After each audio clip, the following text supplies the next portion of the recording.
ये कहानी है एक लड़के की जिसका नाम डीले था और उसके पिता पर कबीला छोड़कर भाग जाने का आरोप लगाया गया था। एक बर्फीली पहाड़ों के बीच में एक छोटा सा कबीला और यहाँ के लोग जंगली हाथियों का शिकार करके अपनी भूख मिटाते थे। मगर एक समय ऐसा आ गया था कि काफी समय से हाथियों का झुंड उनकी कबीले की तरफ नहीं आया था, जिससे कबीले के लोग भूखे मर रहे थे। और उसी कबीले में एक बूढ़ी लेडी थी जिसे सभी माँ कहते थे, जिसके अंदर खासियत थी कि वह आत्माओं से बात करती। और माँ को एक दिन जंगल में एक बच्ची मिलती है और वो उसका नाम एवलेट रखती है। एक दिन जंगली हाथियों का झुंड उनके कबीलों की तरफ आ जाता है और सभी कबीले वासी ये फैसला करते हैं कि जो जंगली हाथी का शिकार करेगा एवलेट की शादी उसी से होगी, जिससे एवलेट और डिले काफ़ी दुखी होते हैं क्योंकि वो आपस में प्यार करते थे। एवलेट डिले से कहती है कि हम कहीं और चलकर शादी कर लेते हैं। डिले कहता है कि मैं अपने पिता की तरह इस कबीले को छोड़कर नहीं जाना चाहता। सभी कबीलेवासी जंगली हाथियों का शिकार करने के लिए दौड़ पड़ते हैं। एक हाथी जाल में फंस जाता है मगर वह रस्सी को तोड़कर भागने लगता है, मगर जाल भी अब भी वह फंसा ही होता है। बहुत तेजी के साथ भाग रहा था, इसलिए सभी जाल छोड़ देते हैं, मगर डिले का हाथ उसी में फंस जाता है।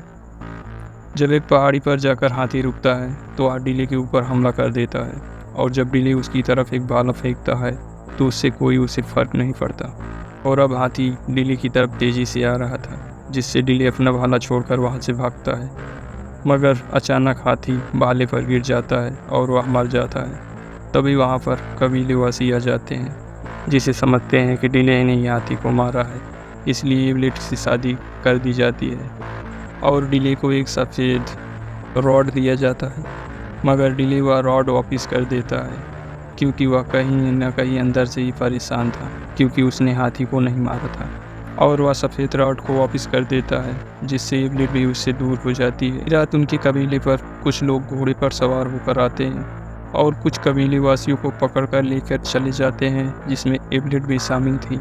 डिले उन सबको वापस लाने के लिए कुछ लोगों के साथ निकल पड़ता है। बड़ी मुश्किल का सामना करने के बाद डिले वहां पर पहुंच जाता है।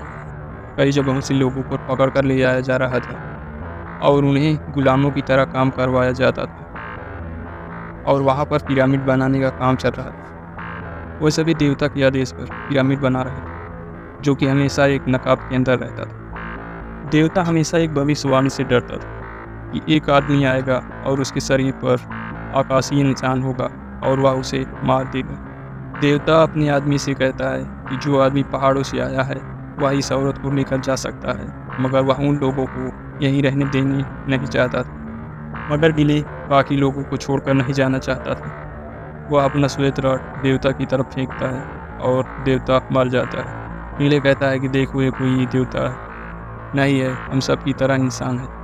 और तब दोनों तरफ के लोगों में घमासान युद्ध होने लगता है। डिले की तरफ के लोग जीत जाते हैं, मगर वह आदमी जो सभी लोगों को बंदी बना कर लाता था, वह एवलेट को एक तीर मार देता है, जिससे वह मर जाती है। डिले उस आदमी को खत्म कर देता है, मगर डिले अपने काफ़ी साथियों को खो चुका था। वहीं दूर से बैठी माँ सब कुछ देख रही थी, क्योंकि वह आत्माओं से बात कर सके। और बड़ी माँ एवलेट को अपनी जान देकर जिंदा कर देती है। वहीं एक आदिवासी डिले को कुछ बीज देता है और कहता है, यह बीज तुम्हारे पिता ने ही दिया था, इसे अपनी जगह पर लेकर जाओ।